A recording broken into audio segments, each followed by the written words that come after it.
Ramai orang tak sedar satu realiti penting. Nilai duit dalam simpanan kita sebenarnya makin menurun. Macam mana tu? Bayangkan bila dividen simpanan cuma 2% setahun tapi kadar inflasi mula naik sampai 3%. Secara tak langsung, kuasa beli duit kita menyusut 1% setiap tahun. Contohnya kalau hari ini anda ada simpan RM10,000, tahun depan mungkin jadi RM10,200 dengan dividen.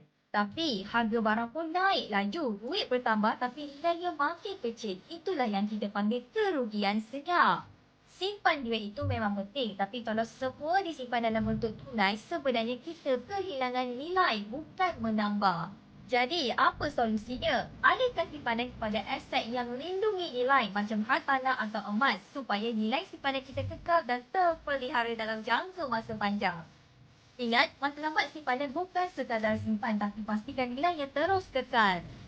Bagi yang berminat untuk memulakan simpanan emas atau ingin mengalihkan sebahagian simpanan untuk mengekalkan nilai simpanan anda boleh rujuk video saya untuk 5 langkah daftar akaun Public Gold dan saya akan bimbing anda sebaiknya.